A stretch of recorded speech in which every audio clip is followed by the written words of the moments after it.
Welcome, racing fans, to another edition of the eKartingNews.com Debrief podcast, episode number 6, as we are now working our way into the high summer. Temperatures starting to rise all around the country. Of course, those down in Arizona and some of the Southern California cities battling with temperatures over 100 degrees. Going to be a very hot weekend coming up. Our show today brought to you by Streeter Superstands. We'll talk a little bit more about Streeter in a couple of moments, but first let me introduce the guy with me. Of course, my name is Rob Howden, the editor and publisher of eKartingNews.com, and with me, the producer of the show, who has endured, 13 years working for Howden Media Group, Father of the Year candidate, basketball coach, baseball coach, and took his kid to Berlin Raceway last night so his son could watch Kyle Busch. David Cole, welcome to the show. Is the 13 years a compliment or is that a punishment? Yes. It's a compliment, yes, dude. And yes. 13 years. It was 2004, right? The end of 2004, yes. Yeah, so we're closing in on 13 years. Good for you. You know what? Good for you. Time for me to find somebody else to take care of me. I think you're doing a great job. Hey, dude, we're a great team. Come on. Well, of course. I'm half of it, so that it makes it great right there. That's good. Well, I appreciate that you see that and that you can toot your own horn and makes you feel good. Yeah, I mean, you toot your own horn enough. I mean, somebody else has to in this show. Of course. Hey, let's. I know it's not karting, but good time last night at Berlin Raceway. Of course, you're from Grand Rapids, track very close there. Great super late model track, just a fantastic facility. You took your son Aiden out, enjoyed some racing there. Kyle Busch, Rusty Wallace, Steve Wallace. Good show at Berlin. It's a historic track. I mean, it's like your Badger Kart Club, your Goodwood up by you. Yep. Adams in California. It just has that history that I'm very lucky to live not even 20 minutes away from. So it was a great chance. I've never taken him out there. Nice. His favorite driver is Kyle Busch, so I was like, this is the time. It's on a Monday. I got nothing else going on. Baseball's done. I'm like, let's just go. That's perfect timing. That's awesome. You know, David, when I was younger, I remember reading the newspapers, Mark Times or whatever it was from down in your area, because I went to the stock car races back home, and we used to always see the reports of the race. The cars are always so beautiful from Berlin. Freddie Campbell, there was just a lot of great drivers down in that area. So I'm glad you were able to get out there and have some fun. Well, yeah, the cool thing is my dad went also, and we used to go watch the ASA races, which you're very familiar with. And, I am. And Rusty used to do that back in the day, and his number was 66, my dad told me. And he said, yep, that's Steve Wallace's number here. So it was pretty historic day. I remember watching Rusty Wallace and the boys. He was in the Child's Tire car and raced against guys like Mark Martin and Dick Trickle, Mike Eddy, Bobby Seneker, Harold Fair. God, ASA was good times back then. Well, speaking of Seneker, that was the chassis that won last night. So the Senekers are, they're building up some good race cars today. Nice. I know. They're not racing as much, so they're just more into the industry now. Nice. I like it. We got lots to talk about here on the debrief, folks. Of course, we'll roll into our top news. There's a bunch of news stories that David's going to kind of roll through a little bit. We'll do our racing recap. I think we have 4 events we're going to talk about that happened over just the last couple of weeks. Did a one-on-one interview with Texas Pro Kart Challenge promoter Gina French. We'll listen to that discussion with Gina. A little segment here for Operation Grassroots. Of course, David Cole and I and the entire EKN family so focused on the grassroots racing, building that, and of course, in with our longtime partnership with Briggs & Stratton, and of course the 206. David's going to bring you up to date on the Briggs Weekly Racing Series. We'll talk about the Margay Ignite Challenge. As always, we'll cap the show off with the racing calendar. We'll look at the next couple of weekends, and if you're wondering where you need to roll the trailer to, we'll give you a couple of options. But before we jump into it, let's take the opportunity to talk about our presenting sponsor for this particular edition of the Debrief, Streeter Superstands. Longtime partners and good friends of eKartingNews.com. So let's talk a little bit about Streeter. With decades of experience and unbeatable reputation, Streeter Superstands leads the way in quality, innovation, and affordable lifts, stands, and an amazing selection of trailer and shop accessories to make you the envy at every event. From local club racers and regional warriors to the top pro tour teams, racers demand the best, and Streeters Superstands builds it. Roll with the best and shop online at streetersuperstands.com. David Cole, top news, just kind of hitting the streets yesterday, I believe it was. Was it yesterday was it yesterday? Yesterday. Man, I'm telling you, everything's just rolling together into my head. Big news out of South Florida. Vantage Karting Group taking over the control and management of the Homestead Miami kart track. Of course, Vantage, Eric Jones and Justin Marks, who also own the GoPro Motorplex and Kart Sport North America, Miami East, MG Tires East as well. David, these guys are super dedicated to the sport, and you got to believe that their plan is to turn that facility down there in South Florida into something special. You know, it's a great place there, right on the grounds of Homestead. I've always said the track layout, one of my favorites. I had a chance to race there quite a bit in the early 2000s. Shifter karts, Rotax, love that racetrack. But knowing what Justin and Eric have done with GoPro, you got to believe that they're going to turn that place into a jewel of Florida. Yeah, it's a place I've never been to. You've been to a lot over in the past, but it kind of has that location where it could work. You know, it could bring in a lot of new people into the sport, and just great promotion and a great opportunity for them business wise because of where it is located right next to the Homestead Miami Speedway, which not, you know, gets a lot of IndyCar, IMSA, a lot of different SCCA, Chump Car, like all these different types of motorsports goes to that facility, and as we all know, when you have racers in the area, they love to just race when they're not supposed to be racing, and karting is that next option, and for them to be able to take advantage of the opportunity that's going to be down there, and according to what they did said in the release, expanding on the facility will be should be a win-win opportunity for them. Now, did you get a chance to talk to Eric Jones or anybody from there? Are they planning to put like a rental track in? You know, they have maybe a rental side and a competition side. Is that what you're hearing? The release said a second track for rental racers. So I'm assuming what they're going to do is keep what they have as their both competition and rental facility, but also probably put in a smaller maybe rental track similar to what we've seen at Speed Sports in Houston. Agreed. Because that's something they don't have at GoPro Motorplex. It's That's one right. facility, one layout, basically. Yep. You know, it is what it is. They who knows if that was their core. You know, that was what they wanted to duplicate the track that was in Italy. Lenato. Parma. Oh, Parma, correct. Yes. Pardon me, Parma, correct. So they duplicated that, but when you duplicate something like that, it doesn't allow you for different options like we see at Miller Motorsports or Utah and all these other Newcastle. Newcastle has like 50 different layouts. So Yeah, true. that's what local racers want, and I think they understand that now. Running GoPro Motorplex now for 5 years, and that guys kind of get tired of the same old track. So having the opportunity to have a rental kart track on its own, plus the option of probably changing different combinations or layouts to what is the Homestead karting circuit, that's probably in their future. I agree. And the funny thing is you know what?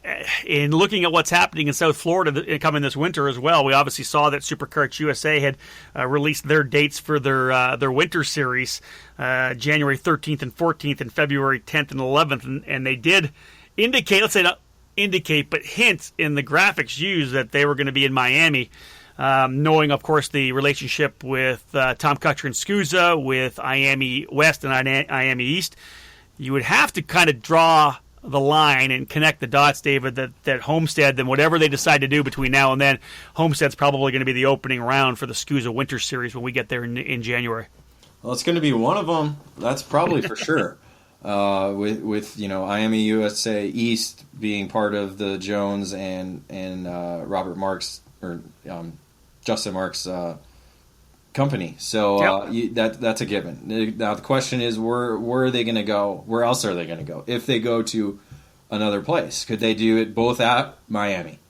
Could they do both races there in Miami, or is there another facility that's going to be able to host it? That's something that we're still kind of waiting for Superkarts USA to confirm on that. I'm going to say it's going to be Ocala. I'm thinking Ocala. It's a good bet. Yeah, I think so. With we saw them at the USBKS race this past couple weeks ago.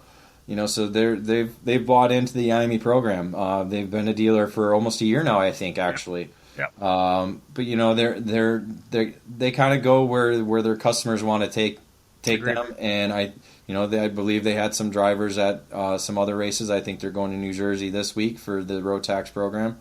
I'm not sure on that, but they want to go where the racers are, just like anybody else does, and we've talked about that numerous times. Is racers just want to go where the racers are. So big fields bring big fields. We always talk about that. As soon as you get 20, you get 30, you get 40. David, I know you spend a lot of time on the spreadsheet. The EKN driver rankings powered by Bell Racing USA, a great part of our program. It's something I've done since the very launch of Shifter Card Illustrated magazine back in 1999. So really it's been essentially about 17, 18 years that we've been presenting the rankings. We did it in the magazine first, then we rolled it into ekartingnews.com. It's now your baby. You get to leverage some of that schooling, that high expensive schooling you got in applied math that you now transition over to your fantastic writing skills. Driver rankings, you were able to do all the work, run the spreadsheets, run the numbers, and come out with the top three, the new rankings. So let's look at the top three in both the stock Honda and tag categories. I'll let you handle that. Well, don't forget, powered by Bell Racing USA this year.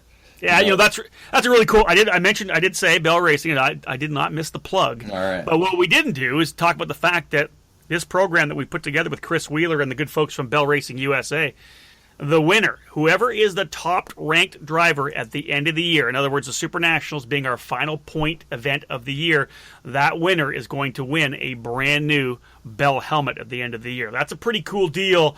We'll put a visor strip on that as well that they'll be able to run throughout the 2018 season, saying they were the number one ranked driver for 2017. Yeah, so getting back to actual numbers, Jake French is still the guy in stock Honda. I mean, the results he's been able to produce over the last 6 races that have counted towards the driver rankings. We're talking, last 6 races he's been in the top 3, including the win at the Winter Nationals to open up the season. So you're talking just tremendous consistency. Well, you're talking Summer Nats dating back to Summer Nats last year because I mean the way we have it now. I mean the Pro Tour is the elite program. So you go there, you now that they have 7 races, including the Super Nationals, you get all your high point values from the Pro Tour. Excuse me. So he had a finish last year at the Summer Nats of 13th. So he'll be able to actually improve on his score should he be able to do better than what he did at the Summer Nats last year when he goes there this August. Yeah, you look P2 as you've got there, David. A.J. Meyer is currently second in the points. Remember, once we do run the Summer Nats, he's going to lose that double win weekend last year because he swept the weekend in S1. It'll be interesting to see where Meyer slots in. He's going to have a good Summer Nationals to be able to hold that spot in the top 5. Well, yeah, I mean, there's no doubting that he could do it again. He could easily come back and win both of them. I mean, he came from nowhere. It was his first really S1 race that we saw on the Pro Tour other than racing at Super Nats. Correct. And he came up from Florida in the back of the pickup and just dominated Formal and Musgrave and French and everybody. Leesman was there, and I'm trying to think of who else was there. But I mean, he just dominated and just made it look easy. So, it really was too, David, kind of the coming out party for TB Kart USA as well. That was this amazing run, of course, on CBS Sports Network. He lays a beating on everybody. You've got CRG, you've got Sodi Kart, you got guys on the Aluminos, on the Praga, and here comes the new chassis coming into the market, TB Kart, and Myers gives him a double win. That was big for that company and that brand here in the United States. For sure. So we'll see how well he does. He bounces back from his rough spring Nats that he had in Sonoma. So we'll see how they bounce back next month or 2 months actually, because we don't go there till August. August, that's right. Let's look at tag. So yeah, in the tag, the new guy, Ryan Norberg. I mean, he's not new to number 1, being the defending champion of the Pro Tour from 2016. So but this is the first time he's ever held the number one position in the driver rankings. So it's new for him. Obviously, the victory in Sonoma was big for him, not only in the rankings because it helped propel him up there to the number one spot, but it also put him back in the top of the Pro Tour championship standings. Which, when you're number one in both, I mean, that's a clear cut. Hey, this is the guy we need to beat. Well, David, it was funny because we interviewed him for one of the Debrief podcasts earlier this year, and he talked about how having that number one on the side of the car, on the pod, that there wasn't a lot of friends out there. And, of course, he was lucky to have. They brought over, PSL Karting brought over someone for him to race with, a little partner on track. But, you got that number one on there, and you're on the top of the rankings. You roll in with a bullseye on your back every race you arrive at. Well, he's another one that, just like AJ, he doubled up in the Summer Nats last year. So he's got 2 wins counting towards his driver rankings total that will either stay there, if depending on what he does in August, or lower his score. And that will open up the door for how well Jake Craig does, who's sitting there, the former number one. It's now sitting number 2. He didn't exactly have a great Summer Nats last year. So anything he scores, say top 5 in both days, will probably improve his score and maybe move him back into the number one position. Nice. But you also have Brandon Jarzakrak, who loves racing at Newcastle, but he's just been stuck with the number 3 and just hitting third place after third place after third place. So and you let him know that, don't you? Well, I think we all should. I think we just need to get him like a permanent tattoo of 3, like maybe the Earnhardt 3 or something. But, again, it all boils down to probably what happens at the Summer Nats, and who comes out of there as the winner will probably end up being among those fighting for the number one spot in the driver rankings. Speaking of number ones, David, top drivers, of course, in the country here, top driver in the world. Let's talk about the European Championships and Paulo Di Canto. Such an impressive driver. We've had a chance to watch him run at the Super Nationals, and another big win for him in Europe as well. Yeah, 47th European Championship for CRG with Di Canto being obviously 2-time winner now at the Super Nationals. So we've seen firsthand the talent that he possesses. Yeah, and there's no doubt like he could be the next David Foray. I mean, the way you look at him and the way he keeps racking up wins and championships. I mean, he could come out with another World KZ title, come back over here and win another Super Nats, and that's something Foray was never able to do, is win at the Super Nats. So I think he's got a little bit something more in the resume more than Foray, but definitely he is among probably the top drivers in karting around the world. That does wrap up our top news for this edition of the Debrief. David, now roll into the racing recap. David, a couple of races to look at here, and we'll start off with essentially what is one of the single biggest regional programs in U.S. karting, the Route 66 Sprint Series. They were at Michiana Raceway Park just this past weekend. 147 entries. They're right always between that 140 and 160, 170. Just a great regional program. It is, and the locations definitely help because people like going to these tracks. Michiana Raceway Park might not be a destination for a lot of people, but for those in the Great Lakes, they love going back there. I mean, this is probably, I think, the only big major event that they have this year. So this was their opportunity to go there, and everybody, for some reason, everybody loves going there. I mean, I've driven the track, you've driven the track. Yep. It's got its own characteristics that make it unique. But it's definitely not a destination like, say, Sonoma or NOLA or something like that. But in the Great Lakes, it's definitely a place you want to go race at. And with the fields the way they are right now, it also draws people. Again, people want to race where the racers are. And Yamaha Senior and Yamaha Junior were the 2 biggest classes this past weekend, with 29 and 24 drivers.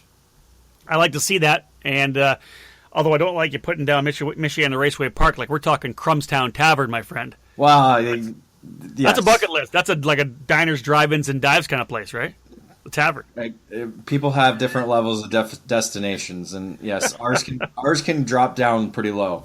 But Chromestown Tavern, you got to go there. You got to go. I love that place. So, anyways, pushback bumper has been something that Mark Coates has brought out from the get-go.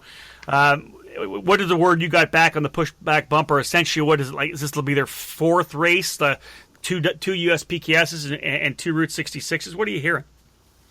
Well, it's still an adjustment period, and people are still getting adjusted to it. I guess some people are using the wrong nose pieces or the wrong Nerf bars, and then the way it fits on their chassis.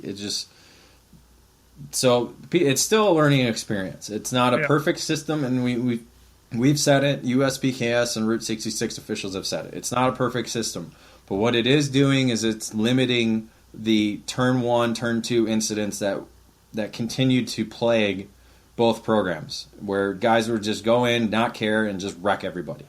And that's one thing it's done. It will stop that. Exactly right. Exactly. Well, we'll look at more of that. I'm sure that one of our debriefs or even one of our one-on-ones, our hot seats, we'll do another one of our EKN hot seats soon, and we'll make sure we talk to either Mark Coates or somebody and get some input. I'd love to do a roundtable talking to some of the team owners, maybe one of the drivers as well, just to get their feeling on how it's changed the atmosphere heading into turn number 1 and the atmosphere on track as well. Let's move now with our racing recap into the Rock Cup USA Midwest Series. The Rock Cup getting their Midwest program off to a start. 52 entries at Oakland Valley Raceway Park. A couple of the better groups, 19 drivers in the mini rock category, 15 in the junior rock. And again, that program trying to grow essentially from the strength it had in the Florida Winter Tour, and we'll be interested in watching the numbers as this Midwest program continues, David. It's Rock and Miami kind of battling for the scraps of what's left with Rotax. We're going to see what happens. We're hearing maybe just over 100 drivers at this point entered to the U.S. Open / Rotax Grand Nationals in New Jersey this coming weekend. It'll be, I think, intriguing for you and I to be able to watch, and everybody in the sport to be able to watch how the Rock Cup program kind of develops and what kind of numbers they're able to attract. Yeah, and it was also the first event that Garrett Potter was the lead guy. So he's working on developing the program. We haven't had much time to talk with him. Obviously, he's been busy. We've been busy, but it's going to be intriguing to see what happens with the program. They moved to Newcastle now. I believe one of the first weekends in July with the Rock Cup USA program. So we'll see what the numbers do there. Obviously, being in June, it helped because there's not a lot of big level racing in the area aside from what's going on next week in the U.S. Open. But WKA is off. USPKS was already done. So the busy months are going to be July and August. So June was a good time to go. And gave people a chance to go up to OVRP, which got the new surface. Yeah, you know what? Seeing the photos of that, as I said before, I had a chance to talk to Tim Hannon, and there's two guys that we want to get on the podcast for sure, Tim Hannon and Garrett Potter. But talking to Tim, they did the entire racetrack, 30 feet wide in the start, I think 26 feet wide everywhere else. They really put some money and some investment into the track, David. And, the future is bright for a track that's really been around for a long time. That's one of those cornerstone facilities up in the Northeast. Yeah, it's just like it's kind of like what Badger's doing, and they're adding on to their facility with new layouts and this and that, and I believe maybe garages down the line. So it's evolving into the new generation of what racetracks need, because to be honest, the customers are wanting a lot more from a racetrack. Agreed. And, there's the Porta-John sitting alongside the racetrack is just not cutting it anymore for racers. It's not 100%. To be honest, it's not a great customer service. To have clean bathrooms is probably one of the top 5 requests that people want when they go to a racetrack. You're right. I think you're correct. It is. I mean, even just during the regular weekdays and trying to do corporate parties and this and that, you kind of need that meeting place. I mean, we see it at Dallas, we see it at Newcastle, we see it at GoPro. You got to have the meeting places. You got to have nice bathrooms. Have the ability to bring in some concessions and also have a great racetrack itself. So there's a lot of different components that go into making a racetrack a premier facility. Yeah, great to see the guys at OVRP stepping things up, beginning, of course, with the track surface itself. 2 down, 2 to go in the racing recap. The LAKC Los Angeles Karting Championship had their second edition of their pro show, the money race. They had 5 drivers in the X175 category, the IME class. They had 9 pro shifters as well. 140 total entries, David. Mini Swift with the highest, 18 drivers in that category. And I think most interesting about the LAKC in their last event was they actually brought the pushback bumper into the X30 Pro and X30 Junior categories. And I find that to be really interesting to see how things shake down there. Yeah, we haven't been able to get a lot of feedback on that yet from this past weekend. But talking with Billy a little bit, he brought up the fact that the way the track is right now, it's probably the most gripped up it's ever been, with the California Pro Kart Challenge being there just a couple weeks ago, and now the way the LAKC is using the same tires there. He says it's probably grippier than what people saw at Dallas in 2014. Wow. So for people to be able to take advantage of racing at a track like that, now is the time that have never been able to do it. So that was the only feedback I got really from him, and then also the new starting procedures that they are doing for the rolling starts. They've been having a number of issues with the way that the starts have been going, and guys just wrecking. And again, adding the pushback bumper will help, and then the way you start the karts. So they've kind of implemented a new way to start for the rolling starts. So that definitely helped out this weekend, and we'll have to observe that as the LAKC goes on throughout the year. Moving now into the Texas Pro Kart Challenge, they ran their third event of the year, June 10th, 11th, at Gulf Coast Kartway in Katy, Texas. And so we'll roll into an interview I have with Gina French here momentarily, but solid numbers. 72 drivers in what has been a transition year. Last year they had, in the years past, they had both SCUSA categories and Rotax. They've gone SCUSA only with IAME and Stock Honda, so really kind of resetting the bar, if you will, kind of getting things underway and getting rolling with just those single classes and then putting all their energy on that program. Greg Alvarez getting his first series victory in the S2 semi-pro stock Honda category. Brett Mitchell, a sweep of X30 Senior. But again, and I think we're seeing it in a lot of these programs, David, 20 Mini Swift drivers. Brandon Tyner with the win, but 20 drivers in Mini Swift. And anytime you have that many drivers in your junior categories, and Gina talks about it in the interview I did with her, you're getting things started. It's good to see that in the Rock Cup Midwest category. They've got it in LAKC. When you've got that group of drivers anywhere between the 9, 10, 11 up to the 13-year-olds, that's going to be the future of any kind of program. Well, especially at the national and regional level, that's where the numbers are, is cadet and junior racing, because you're seeing the numbers. Numbers are okay nationally for senior drivers, but regionally it varies here and there. But that's where your growth is going to be. That's where you're going to get your new racers, is the parents that are trying to get their kids into motorsports and introduce them into something new and exciting that is kart racing. But also the way the format is, with the Texas Pro Kart Challenge being only a one-day race. You have your practice day and then a one-day race. I think that's helping them out with the new transition of just being Superkarts USA only. Following what California Pro Kart has been able to do, but I don't see any reason why they won't be able to hit 100 drivers probably next year. Well, I know right now that they're the whole pad is kind of excited. They got some great events coming up. Of course, they'll do a run to Denton, Texas, as they do every year. They're going to wrap up the year down at Speed Sports Race Complex, Alan Rudolph's new program down in Houston. But one of the things I focused on here with my interview with Gina French, the promoter of the Texas Pro Kart Challenge, which you'll hear momentarily, is the fact that their next event, they're going to go to a racetrack that they were able to find in Amarillo, Texas. It's a copy of the track in Istanbul, Turkey, the Formula One track. It's essentially untouched. It has not been raced on yet. It's going to be exciting. And have a listen to this. This is a one-on-one interview that I did with Gina French. We talk about the Texas Pro Kart Challenge, what they're doing with the program, the transition to SCUSA only, and then, of course, some of the excitement that's building for this new event coming up very soon in Amarillo, Texas. Gina, thank you so much for taking the time to be one of our guests on this episode of the EKN Debrief. Thank you very much. The season for Texas Pro Kart Challenge off to a great start. 3 races already in the books. Yeah, we are halfway done and still have half to go. So we're looking forward to the last 3.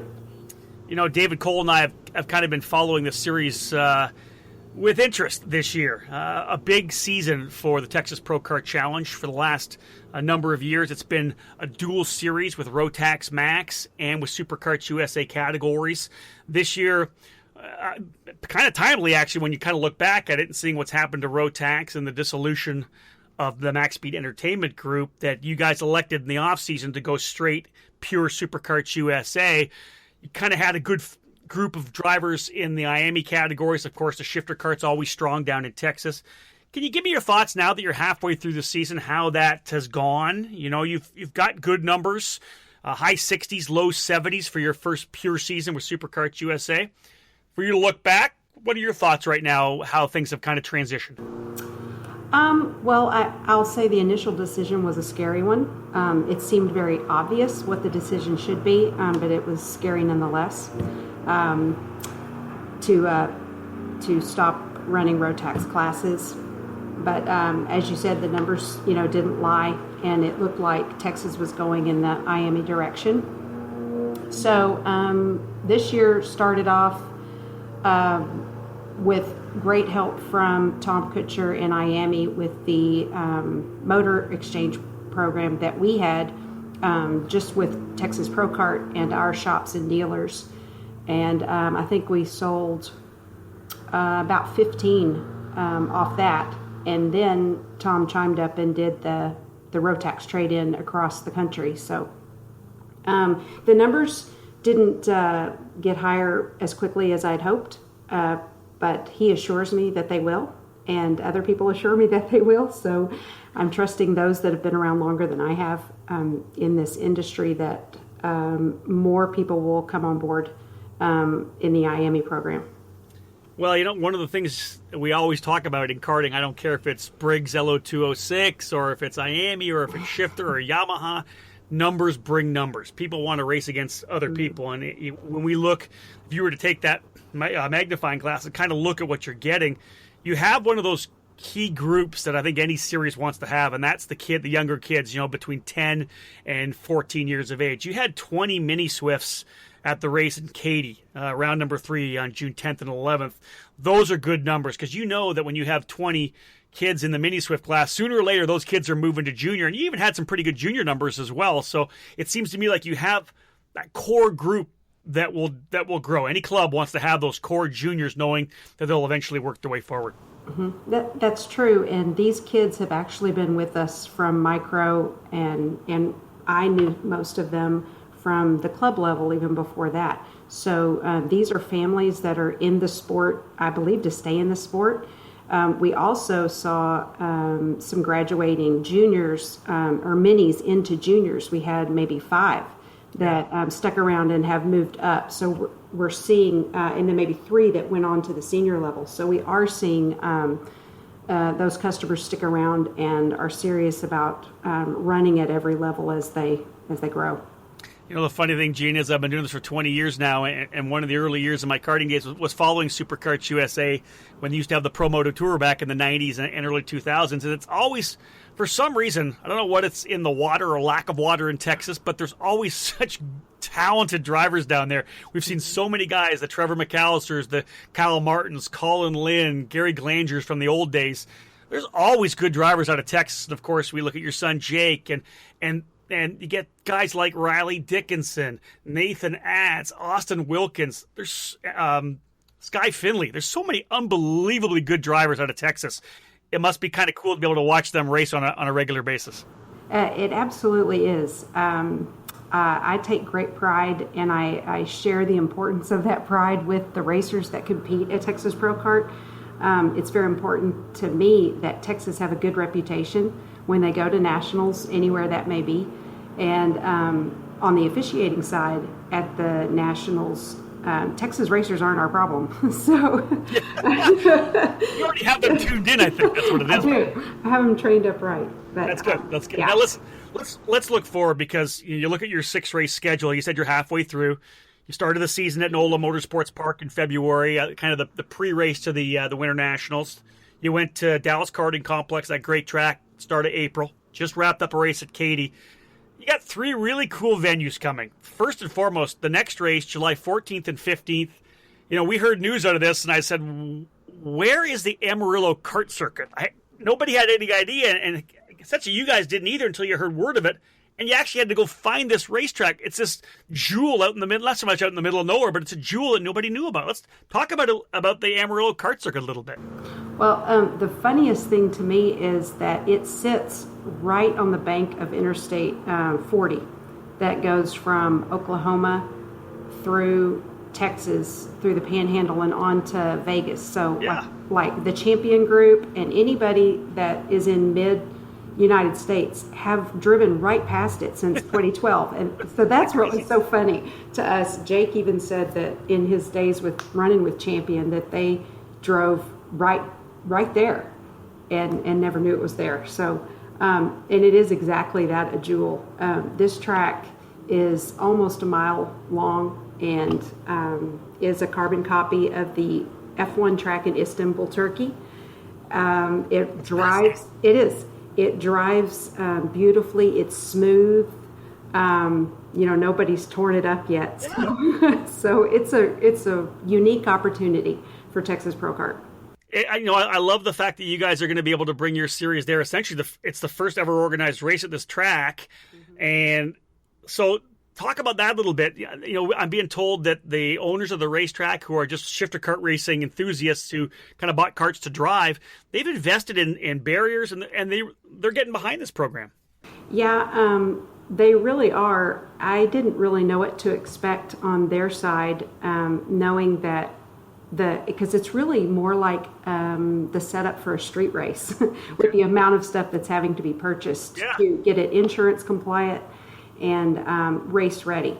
So, but Dr. Morgan has been generous and willing to do, what it takes. We're sharing the cost, of course, with things, but he's completely on board. He's excited about it. And I firmly believe there's a future for more and better, bigger karting events at the location. I think it's cool. I think to have a race there in Amarillo is the fact it's a brand new racetrack. I think just so intrigues me. I think it's so cool. I'm hearing the thing is throw a couple of little fish hooks out there to listen. I'm hearing there potentially could be some drivers coming in from California that want to try the track, from potentially up at Miller, potentially Colorado who might come down. This could be this track that kind of brings a bunch of people in because they're also curious about what the facility is gonna race like. Right. And Mark knows everybody in the country anyway, so he's been putting feelers out since October about this thing, and there is great excitement, and we do know some groups, teams are coming from other states down to run it. So I'm excited about the potential. If we looked at more of your schedule, again, talking here with Gina French from the Texas Pro Kart Challenge, you have your race in Denton. I always love that track. I had a chance to come down to one of the shootout events they had down there, the MJ Drive race. I had one of my most favorite weekends. We just had such a great time. It was just a raw racing weekend. You guys are back there in the middle of December. And then I think a really cool event that's going to wrap up your season. It'll be your finale. You'll crown your champions. It'll be your first trip to Alan Rudolph's track, the Speed Sport Racing Park, October 14th and 15th. And I think the cool factor, being able to go to the brand new track, Alan Rudolph and his crew have done such a great job putting that together. I like the fact that it's in the middle of October as well. A lot of racing seasons are done further north. They're about a month away from the Super Nationals.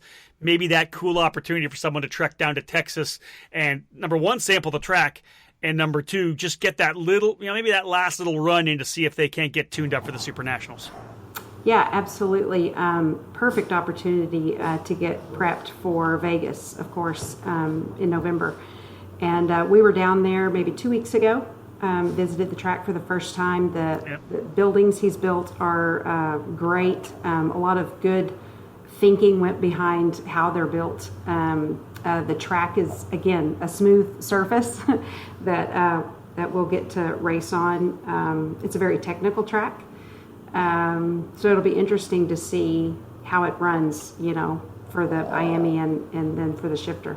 Yeah, Gina, I think the interesting thing is if anybody's looking to go to the Super Nationals and maybe you're looking for that one more deal, it's not so much you're going down to get more track time, is if you've never been there before, it's that chance to go to a track and be pressured to learn it again. And really that's what happens every year, the Super Nats, a brand new track, of course, moving to a different parking lot this year for the Super Nationals. I think that being pushed at that challenge to have to learn a new racetrack in 2 days, I think that might draw even more people to that race because it really is a unique opportunity because it is such a brand new racetrack. Mm-hmm. You are right. That is a key component for any racer to be able to master something in a very short amount of time. So it is a great opportunity for anybody who wants to come. Well, I'll tell you guys are doing a great job. I hear great things about the atmosphere down at your races, and of course you've got some talented drivers there as well. So I do want to thank you for joining us here on the Debrief, Gina. It's awesome. We're going to be keeping an eye on what's going on, and I'm personally going to be very excited because you're only, maybe 3 weeks away, I guess now, maybe 4 weeks away, not even that, from the track at Amarillo. I can't wait. I want to see some in-car. I know that Jake's already posted some, but I want to see like wheel-to-wheel in-car, and I want to see some pictures because this track in the middle of this thing you guys were able to find, this intrigues me. I think this is so cool. I'm excited to see how it races.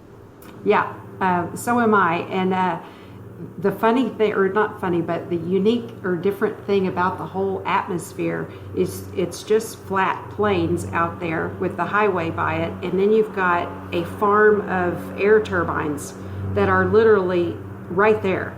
So these ginormous things, woof, woof, like this, right over the track practically. It's just a very, I can't even think of the word. It'll be an interesting soundtrack to the race. It will, and make some great pictures too. Gina, if drivers want to come down and join you guys at Amarillo or Denton or Speed Sports, where do they go to get the information they want? What's the website that they'll go to get all the information? They can go to TexasProKartChallenge.com. I put also everything on our Facebook page, and of course we're using Motorsport Reg, just as Scusa has been using this year. So Gina, I appreciate you taking the time to talk to us. Thank you so much. Absolutely. Thanks, Rob. Take care. David, Amarillo, it's cool. It's a long haul for a lot of people, but I think the opportunity to kind of run a new track that nobody's run on, I think it's going to draw some people, and I'm hoping they get a good turnout there. In looking at some of the onboard footage that Jake French has posted to Facebook, that track looks pretty cool. Yeah, it's something new, something unique, and like you guys talked about in the interview, it's something nobody's ever been to, yeah. and you get that with street racing. People like the idea of just going somewhere new and learning a track, and no one having the advantage over anybody. Jake's been probably one of the only karts to go on there, and nobody cares what Jake does. It's okay. No. That's true. But for everybody else, that's people like that. Like the street racing, people like the ability to go somewhere new and something different and unique. But yep. Luckily with this, it's an actual racing facility without all the amenities. With bathrooms and touchscreen towers. It's an actual racetrack. Yeah, and the cool thing about this thing is we always talk about a brand new track getting built, and they always, they build a new track, they pave it, and they just can't wait long enough to jump on it and start driving on it, and it ends up ripping up the pavement. This thing was built a number of years ago, so it's fully cured. Yep. I'm looking forward to seeing what kind of feedback we get from the Amarillo kart circuit. That's going to be really interesting, and it'll be something that we look forward to. Yeah, that's a great observation. Yeah, the track itself has been able to sit there for a while, where like I believe the new track that DKC people have built in Houston, they're on it right now. Forget cure time. We're just going to jump on it. And that's something. Hey, listen, we'll bring that up in the next debrief, because another brand new track in the Houston area that we'll talk about with the next debrief. We'll get some more information for all you guys listening in and bring you up to speed. Again, Rob Howden alongside David Cole, the 6th edition of our EKN Debrief. David, let's roll into Operation Grassroots. Let's talk 206 racing, the Briggs Weekly Racing Series update. Who's looking good right now? Well, right now you're kind of at the halfway point where some tracks have 2 or 3, some tracks have 4 or 5, some tracks even have 7 races in. So those that have the 7 races in, like the new Tennessee Karting Association down at Bowling Green, Kentucky, which is kind of weird. But well, you figure it should be dirt down there, don't you? Well, but no, just that they're the Tennessee Karting Association, but they're racing in Kentucky. That's I see what you're, yes. I see what you're saying. Yeah, So I got that. That's what throws me off. But it's a great program because it's down at the National Corvette Museum facility, which they were involved. A lot of those same people were involved with NOLA. A lot of those same people were involved with the old Miller Motorsports Park. So they understand what karting can do for the facility itself. So they're working on building a stronghold for the karting industry there and just karting community. So they've been able to take advantage of that and build like a little temporary track, but also use the actual big Corvette track for karting events. And they've already got 7 races in this year. And Matt Skaggs is the actual leader in the clubhouse right now with 7 races in the senior category. But down, if you look at the junior, then you got to go up to your neck of the woods in Goodwood Kartways. Great track. It's still one I got to go to, but I want you to say this guy's name. Nicholas Christodoulou. There it is. That's it. You know me and names.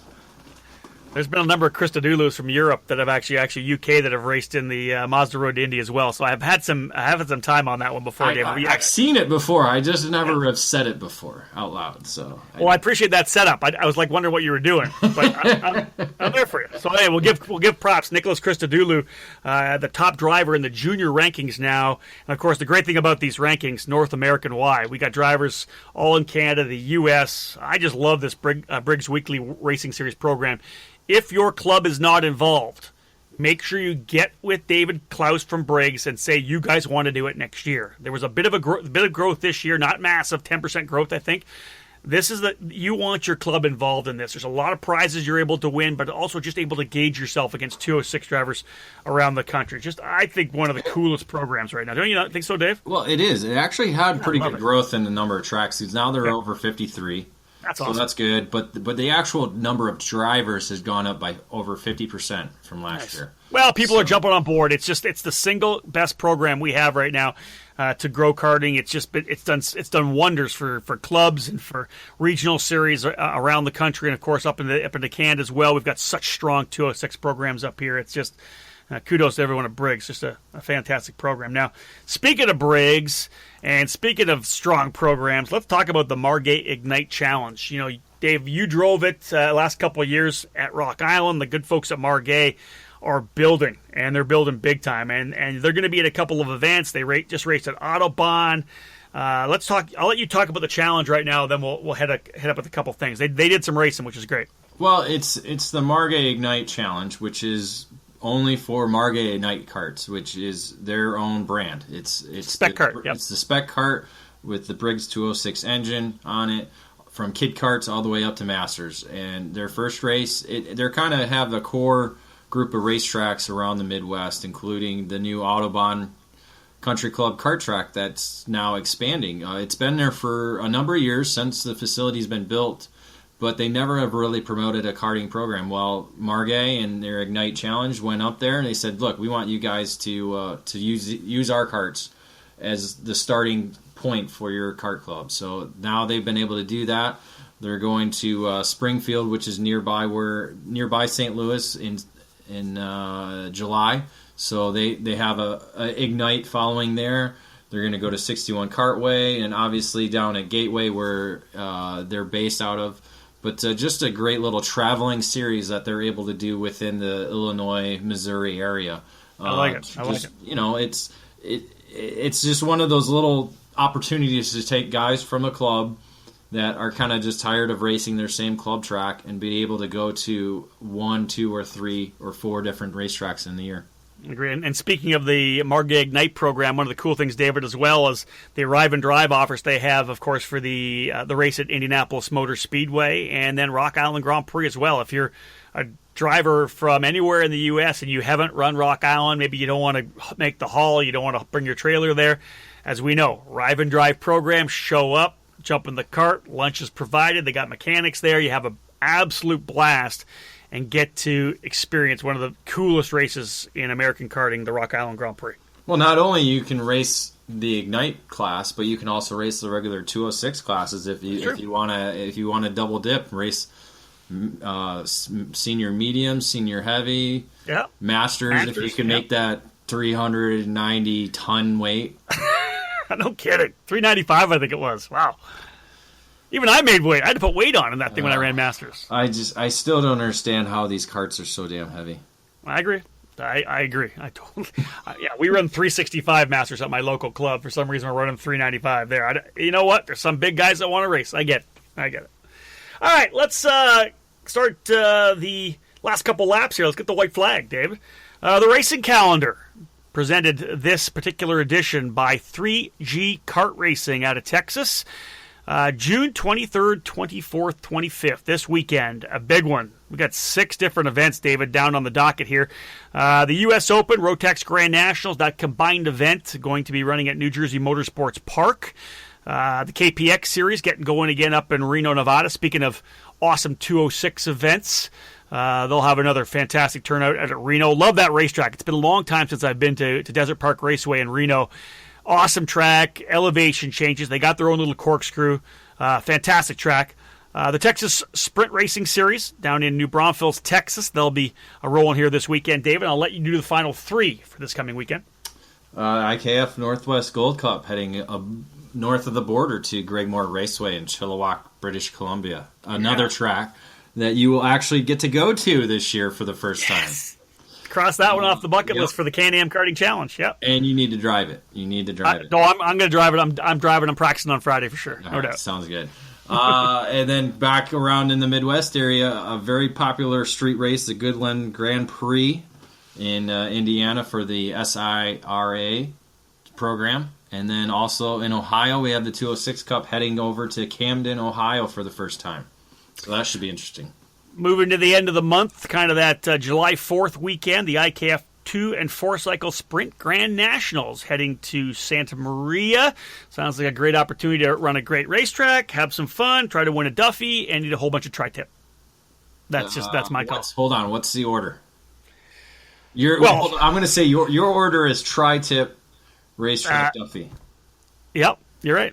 Yep, because tri-tip is a given, racetrack's a given, Duffy, not so much. Yeah, that's another article that I've written. But okay. Well, let's see. I want to get it done. No, we've already talked about that. The prestige of trophies now. No doubt about it. I mean, that's the one thing now we're missing in karting is the Duffy used to be it. I mean, look, the article we just shared this past weekend with Joey Hand. Yep. Where does he have his Le Mans trophy at? Yeah, right beside the Duffy. Because that's what it meant. The Duffy was the trophy to get in karting. Yeah, and we really don't have that one trophy. Now, if you win the Super Nationals, it's huge, but it's not an iconic trophy in terms of they're always the same, right? It's you're not going after that one deal. You're right. That's the one thing I've been asking for the last few years. We need that trophy. I agree. Let's wrap up the racing calendar presented by 3G Kart Racing. July 7th, 8th, 9th, and we just talked about it, the Battle at the Brickyard. Pretty cool opportunity for the karts to get into that essentially turn 4 area, kind of part close to the paddock, turn 4. A chance to race karts at the Indianapolis Motor Speedway. Cool. Well, that's what boggles my mind. That's the karting community at its best is, I want to race the big track. Why don't we just start with little crumbles, little crumbs? Yes. You're racing inside the Brickyard. Now, let me repeat that again. Inside the Brickyard. How many opportunities have you had to do that before? None. So so you know what? Here's the guys. There are going to be photo ops of you coming through the corner and with the pagoda as the horizon, as the background of your photo. Stop complaining. Enjoy it. Right? Just the fact of being able to go there with your kart and to be able to race on the facility, it's great. I mean, it's the same. You're going to be on the same course that Michael Schumacher, Scott Speed, Fernando Alonso. They were on that GP circuit. I mean, come on. It's going to be awesome. It's a cool program. Kudos to everybody from USAC for putting that together, and we're excited to see the numbers and, again, excited to see the images we will see. Capping off that weekend, a bunch of racing going on. Go to the West Coast. The California Pro Kart Challenge will take their turn at Santa Maria. The Rock Cup USA Midwest Series back at it once again at Newcastle Motorsports Park.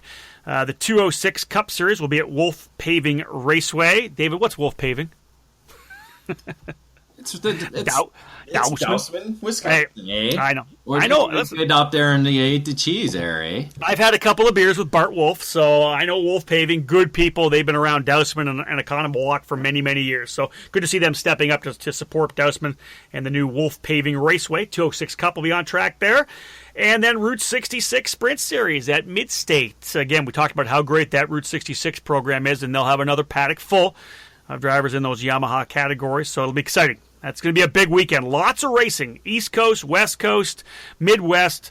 Lots of racing. And again, the racing calendar brought to you by 3G Kart Racing. David, we have worked our way through essentially the notes that we put together. You know what? We're rolling into the middle part of the season. It's starting to get hot. But simply put, we've had some really good racing. A lot of good stuff is happening. The sport a little bit, let's just say, on the not shaky ground, but there's a lot of stuff happening right now. Let's say it's tumultuous. Let's use that word, because lots happening. People with road taxes thinking about going in different directions. We'll see what happens this weekend at the U.S. Open and the Grand Nationals. They're going to award some more tickets to the road tax Grand Finals, but lots happening in the sport right now. It's not. I mean, that's the great thing about karting. I mean, it's nonstop, 24/7, 365 days. You know what we didn't talk about, and I'll cap it off because essentially this is the post-Father's Day weekend deal. Seeing cool pics of your dad at Mid-Ohio in his vintage laydown cart. Your dad's a badass, coming off a heart attack, back at the racetrack. I love it. Hold on, he didn't have a heart attack. He had triple bypass now. Those are two pardon different me. things. Triple bypass. Sorry, no heart attack.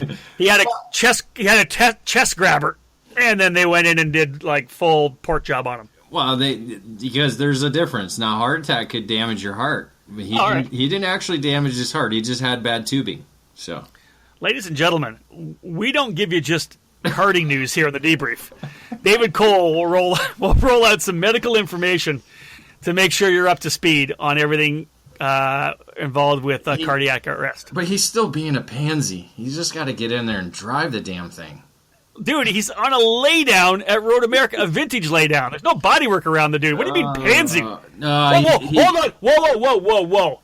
How many times have you driven a laydown? No, I'm talking the tag. He drives a tag as well, and he whines and complains that his ribs hurt in the tag. He says he loves it. They don't hurt in the laydown. Dude, there's a question floating out in the air here right now that hasn't been answered. You said your dad's a pansy.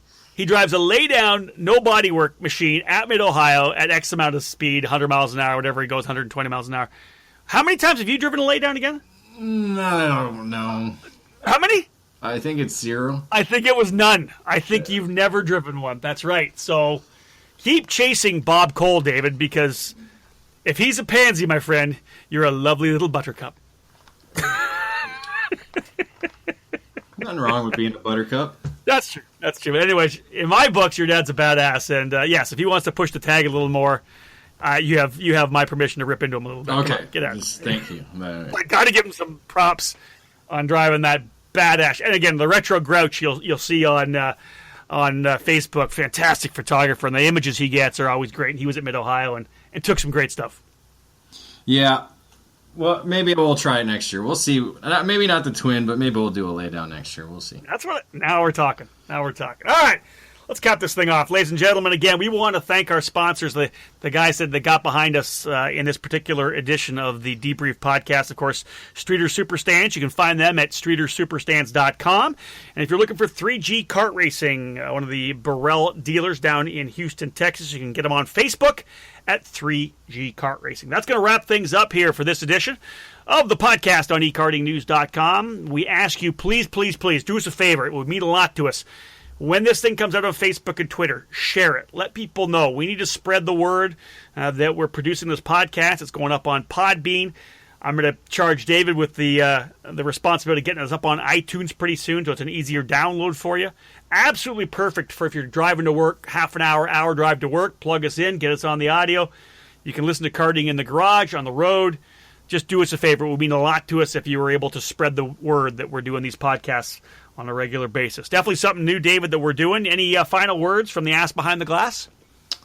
Have a great weekend, or weekend. Yeah, everything right now, right? It's we're not going racing yet. I'm going to Road America actually for IndyCar and Mazda Road to Indy. A lot of ex-karters there. Excited to see them. And if I do my job right, I'll slip down to the go-kart track at Road America and get a couple laps in. There's one other place that you should go to there, but I could probably go to Dousman, too. No. You talking about Siebkens? Yes. Yeah. Come on. I'll be at, maybe once. I might go to Dousman, too. My flight's not out until late Monday. I may roll by Dousman and have a little look there before it's all said and done. So, anyways, ladies and gentlemen, that wraps up this edition of the podcast. Again, my name is Rob Howden with David Cole as we continue to present you guys with as much information as we possibly can on North America's authority for kart racing, ekartingnews.com. Thank you very much for joining us here on The Debrief. We'll have another one next week.